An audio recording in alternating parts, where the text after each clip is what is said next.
Welcome to the Quillette podcast. I'm your host, Jonathan Kay, a senior editor at Quillette. Quillette is where free thought lives. We are an independent grassroots platform for heterodox ideas and fearless commentary. If you'd like to support the podcast, you can do so by going to Quillette.com and becoming a paid subscriber. This subscription will also give you access to all our articles and early access to Quillette social events. And this week, I'll be reporting from Nashville, Tennessee. Though reporting may not be the right word, as this one feels more like a summer vacation podcast.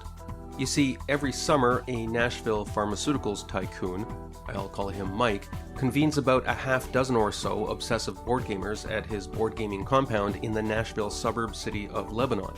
And for the last few years, I've been lucky enough to count myself among the invited guests. These trips aren't just a great chance to play games and visit one of America's great tourism cities, it's also my annual chance to reconnect in person with Quillette-alumnus editor Colin Wright and his girlfriend, Quillette-published journalist Christina Buttons. Regular readers of Quillette will remember Colin as a PhD evolutionary biologist turned writer who now runs the popular Substack Reality's Last Stand, which he uses to fight back against those seeking to replace our biological understanding of sex with self-described gender identity. This year, we met up for breakfast at the Flat Tire Diner near Andrew Jackson's old Hermitage estate, which I happened to be visiting that morning. And I decided to record the conversation, in which we discussed why the couple decided to move to Nashville, what the Substack life is like, and the fight against so-called gender ideology more generally. And just to warn you, the Flat Tire Diner is a popular place, so you'll hear a fair amount of background noise from other diners, some of whom, as you'll learn, are quite young.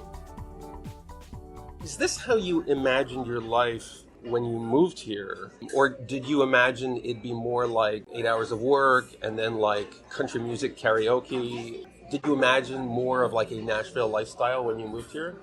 One of the things that really interested me here was when I was visiting downtown the first time, I usually like to Google local distilleries, and about 30 popped up on my phone. So that was a big selling point for me, just because I like that type of stuff. So I like the whiskey bar, moonshine bar type thing, and they had a good food culture. They had a good bar culture. So those were the main selling points for me, I guess. We haven't really made friends, so we don't do a lot outside of the apartment. We need to put ourselves out there more. But we always visit with people when they're in town. That's actually been a good part of Nashville, is that a lot of people come through Nashville. Like we had the trigonometry guys, Francis Foster, Konstantin Kisin, they came by. A lot of people who are going to get interviews at the Daily Wire, they come into town, they'll ping us. So it's kind of a good place to be because a lot of people are coming in and out that we know. And so we do get a lot of people. I mean, you're here. If you move closer to the airport, if you actually moved into the Howard Johnsons, people would just be able to stay with you like during their connecting flight. It sounds like a very interstitial life here. Are you going to be living here in 20 years? Yeah, I'm going to be house hunting pretty soon here, so. But we have this really nice apartment overlooking a lake, and we live next to a river, and the river walk is connected to our complex, so we get out and walk this beautiful scenic walk, sometimes once or twice a day, and then we work, and we play with the cats, and that's our life. Well, I didn't expect this to be so sad. What? That's not sad. Look, my life in Toronto isn't that different. They call Tennessee the Bible Belt buckle or whatever. So if I were trying to convince my wife to move here, like that'd be the first thing she would say. Guns, Jesus, Republican stuff. Are you sure we're cool with that? I'd say the city isn't much like that. I mean, it quickly turns into that when you get out of Nashville. By the way, I'm staying in Lebanon nearby. Probably like that. It's very much like that. Oh yeah, smaller towns outside. You just get a few miles outside of town. There's some blue districts It changes here. very quickly. They say that Nashville's kind of purple. I don't know, but we just don't interact with that many people to know what their politics are. I've been here 3 times the last 3 years. I've never been downtown. I've never been to the music bar, but it sounds like the downtown foodie music scene is kind of like you might as well be living almost in a place like Las Vegas, which is kind of apolitical. Is that the case? They called it Nash Vegas. Nash Vegas, I like that. That's what they call that area, downtown Music Row.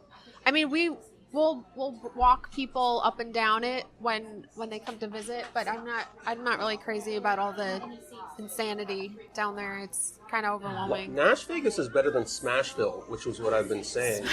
Although, tell me about life online, because you're both online people. Do you have different command centers in your apartment? Yeah, I'm in the bedroom and he has an office, and sometimes we don't even say barely anything to each other all day, and then at the end of the day, we talk, but we're both just kind of in our own worlds. He's working on his articles for Substack, and I'm doing... Is that ever you meet at the photocopy machine or the water cooler and... No, we meet in the kitchen. When we're feeding the cats and Wow, life in Smashville. Tell me, Colin, you and I worked together at Quillette, although it was kind of like what you're describing, where it was an online... All online, yeah. Yeah, so you're now part of the illustrious group of post-Quillette success stories. So tell me about Substack, because at Quillette, my experience, you probably had a similar experience, where there's a lot of autonomy. Claire Lehmann, my boss, your ex-boss, hires smart people and kind of gives them a lot of leeway to explore their own intellectual curiosities. But at the end of the day, you have the discipline of saying, I report to a boss. What's it like as a Substacker? Because kind of you're a one-man business. What's that like? There's no boss to correct you or approve your monthly budget or whatever. What's that been like for you? The worst part is not having John K. edit my articles before I publish them. That I can't go over them. Did you hear that, everybody? I think, working for outlets like Quillette had really helped me be able to do what I'm doing right now, because I can see how a publication works. I know how to reach out to people to commission articles. I had some experience editing pieces, which is a very different thing from writing academic articles, what I was doing, 5 years ago. It was really stressful early on when I started Substack in about 2020, and it was just sort of this side hustle, maybe I can make a few grand on the side. And then it became apparent after I was working for a fair and some other places that I didn't want to have anyone who's able to cut me off from any type of income. I was working at fair, and I had they slashed my pay in half because they were having budgeting issues, and I was in the process of looking for houses, and it's well, this isn't an optimal situation here. And so I just decided to go all in on my Substack. This happened to coincide with when I got banned from Etsy and PayPal, and so that got a lot of people to initially just sort of sign up for my Substack. Just to be clear, you got banned, essentially for saying the biological sex is a thing? I had a few products that said reality's last stand, and they included these hate symbols that it's a male symbol and a female symbol on them. And so I got banned for, I think it was inciting violence against protected groups. To be fair to those companies, they went through a kind of social panic about this stuff. Do you think in 2023 you would be banned for that? Do you think they would stay in policy? Laura, I think so, yeah. Detransitioner Laura, who I just bought a hat from, she just got some products removed from Etsy that said funky human female.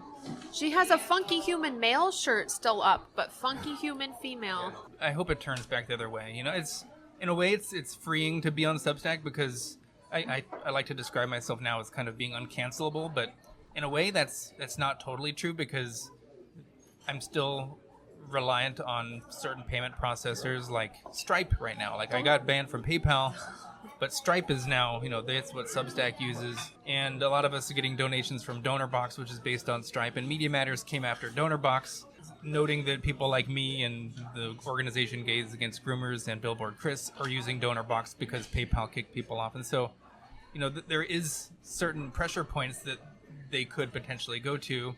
So in a way, it's precarious, because I am all in on certain, I need certain payment processors to fund me, but it's also freeing because, as long as those are in place, nobody can fire me, nobody can tell me what I can and can't write, and I'm freeing. I can live anywhere.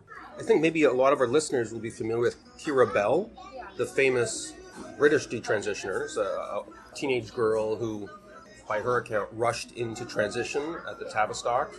Is there an American Kira Bell? Yeah, we have two detransitioners who started lawsuits against Kaiser Permanente for transitioning them as minors. That's Chloe Cole and Layla Jane. Some of the same doctors are involved in both lawsuits. They fed their parents the same false dilemma. Would you rather have a dead daughter or a live son? It's just so difficult. There would be so many more lawsuits if not for the statute of limitations.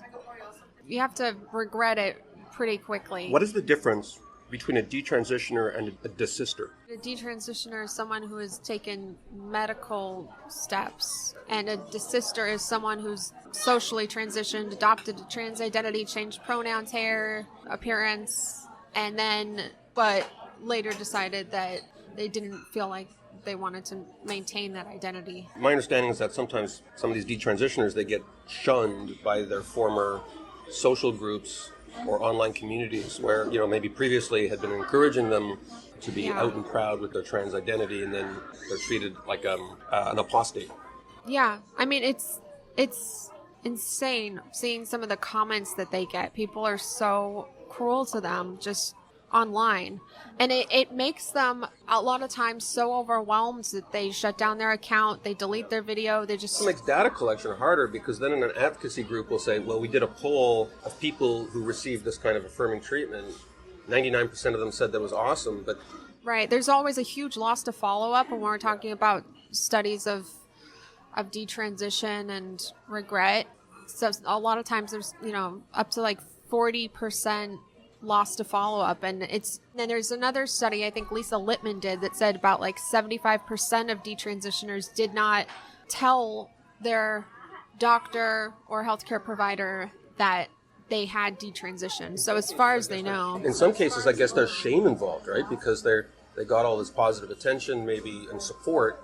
Maybe they feel almost like they betrayed these people who supported them. And that was a common theme in this survey that I recently did. There is a lot of social stigma involved, and they lose their community and friend group. If they're lucky, they find each other, but they're dealing with this like medical trauma. They're healing. I mean, I can't even imagine what that's like, to think that you were born in the wrong body for a period of time, that you made all of these changes to your body, and then you think like, what have I done? My breasts are gone, but it's really the medical professionals. One of the most interesting insights from my survey, which is not out yet, I asked specific questions about things that their healthcare providers told them, and I was something around like 80%, 85%.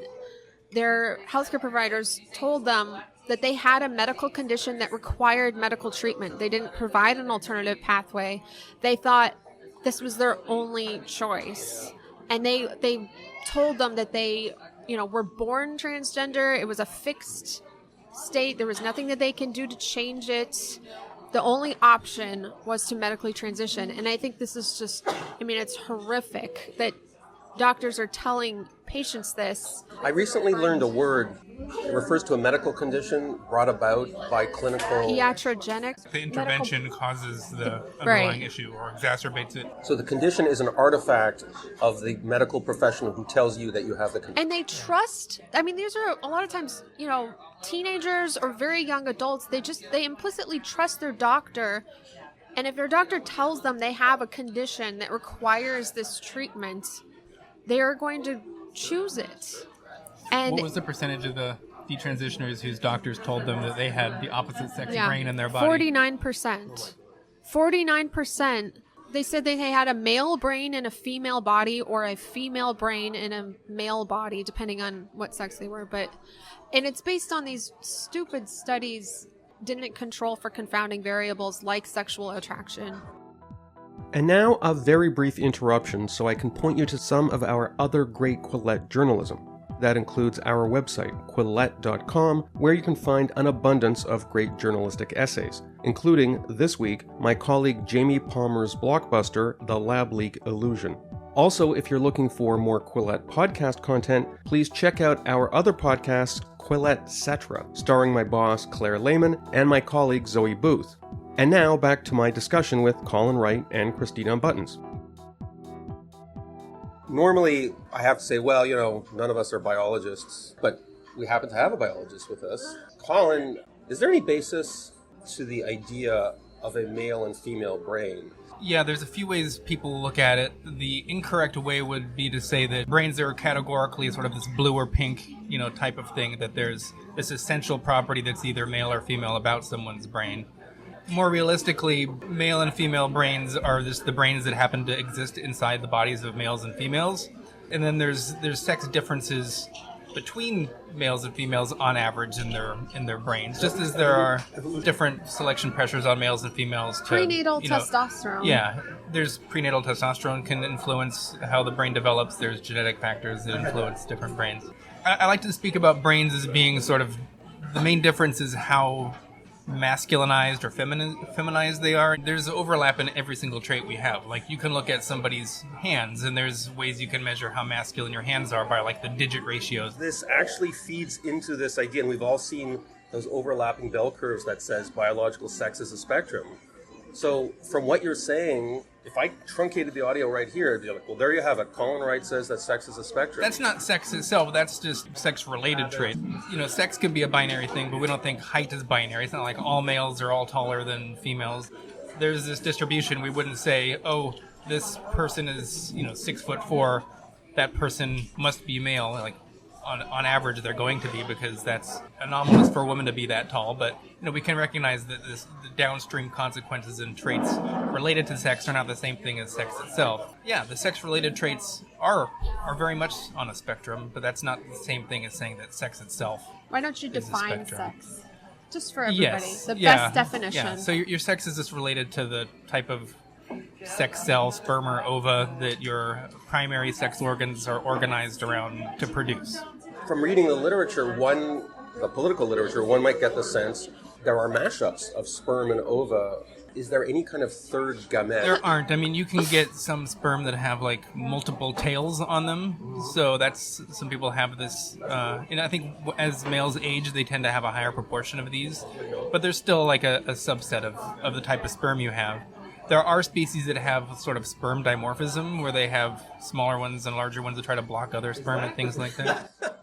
Because whenever you read in this literature, it very quickly goes into, like, well, there's this fungus that has 17 sexes. Yeah. Or there's some kind of fish. Like, they're always telling me about clownfish. What's up with that? Why are they always talking about clownfish? That's because clownfish, they do change their sex throughout their life. They're sequential hermaphrodites, so they start out as male.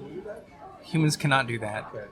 So, yeah. I mean, we had for Pride Month, I think it was the London Museum, their National Museum, they had a Pride tweet where they talked about the Maori loghead wrasse or something that was this fish. And for some reason, Pride Month had to be celebratory with this fish's biology, which seems to imply that that's somehow related to humans in any way, because this fish can change their sex, and that needs to be celebrated alongside humans. But fish can do a lot of things that we can't. There's a jellyfish that can feasibly live forever if it doesn't get eaten, because it reverts back to a polyp stage. My undergrad degree is in evolution, ecology, and biodiversity. So, like, the whole biodiversity aspect of these things, like, I love Maori wrasse and clownfish and all these examples that are brought up. I love it for the biodiversity of it, but it doesn't satisfy kind of their agenda, what they're trying to imply when they bring these things up, which is that this says something about humans. Do you ever, like, lose your composure a bit? The fact that you're a PhD biologist, and maybe sometimes in online conversations and whatnot, you're, like, being lectured to by lay people when it comes to health sciences about, like, well, what you don't get about mitochondria is... Yeah, I mean, it annoys the hell out of me. I don't lose it. Like, I'm not going off on people on social media. I'm not, like, visibly angry, but it is, I mean, it's the reason why I talk about this type of stuff. I think it erodes the public trust in science when you see people saying these provably false things. And, I wanted to be a science popularizer. I wanted to be a teacher. I wanted to, I was inspired to become a scientist by people like Dawkins and Carl Sagan, who were just these great science popularizers. So I never thought I'd have to be just going back and explaining just like this truly basic biology to people, because I mean my dissertation was on the collective personalities in social insects and arachnid societies, and that's really cool stuff. That's like at the frontier of human knowledge, and it's fun to teach about that type of stuff. But then when I look back and see that, why am I teaching my class about wasp queen personalities and how this relates to their survival in the colonies and nature? when half the people in my class don't know what a male and a female is.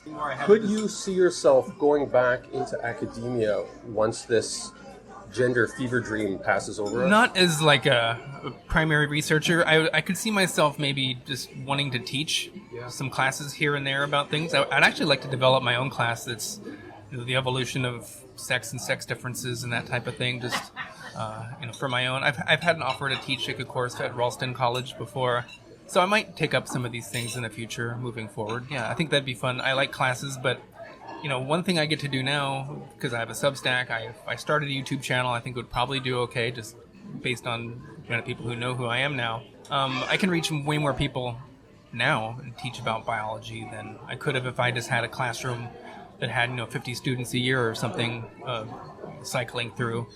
So in a way, I can be that science educator now. I can reach a much bigger audience. I thought I'd be teaching a wider spectrum of biology, but instead I'm teaching a large number of people one or two very important things.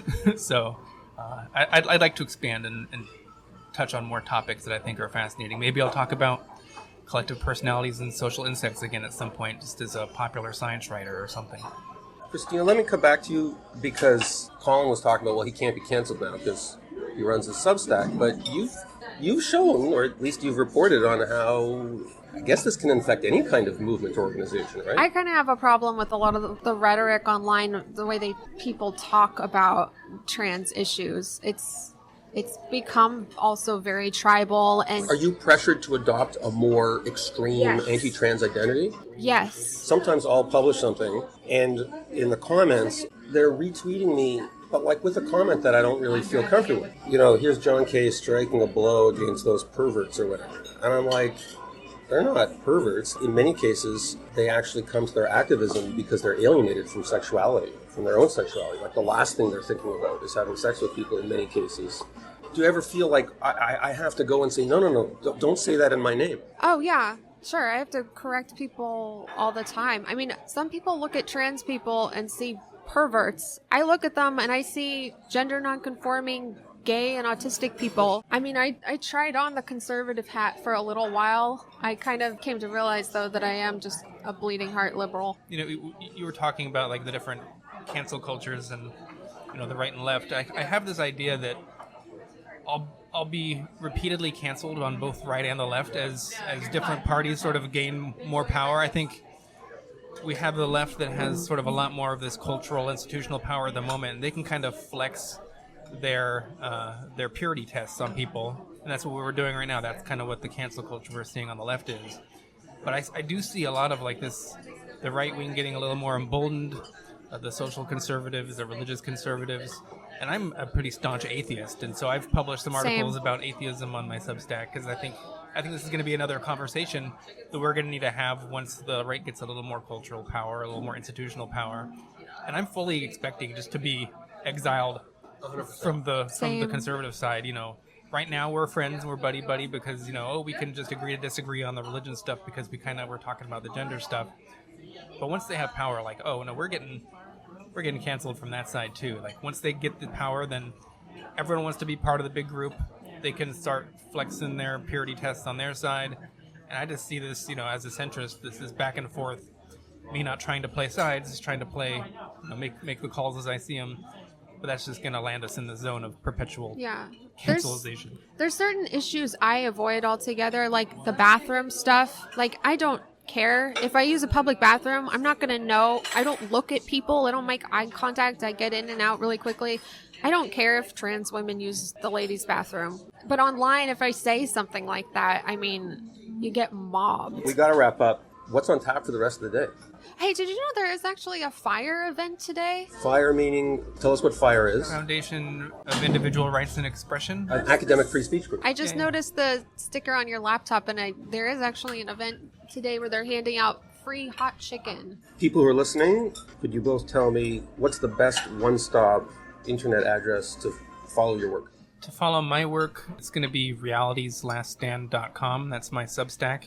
And then, I post everything on my Twitter, which is at Swipe Right, and that's WRIGHT. Do you still have the Instagram account where, like, it's pictures of you in the gym with your shirt off and stuff like that? I still have that account, That but in a while. the pictures are still up. Christina, where can people go for your work? I'm Buttons Lives on Twitter, Instagram, and I have a Substack that is buttonslives.news. BUTTONSLIVES. Thank you very much. And thanks to both of you for meeting me here at Flat Tire Diner. Appreciate it. Thanks for getting the tab. Yeah, thank you. Did you like your French toast? Yeah, I was a little high carb, but, you know. Thank you for listening to this episode of the Quillette podcast. Quillette is where free thought lives. We are an independent grassroots platform for heterodox ideas and fearless commentary. If you'd like to support the podcast, you can do so by going to Quillette.com and becoming a paid subscriber. This subscription will also give you access to all our articles and early access to Quillette social events.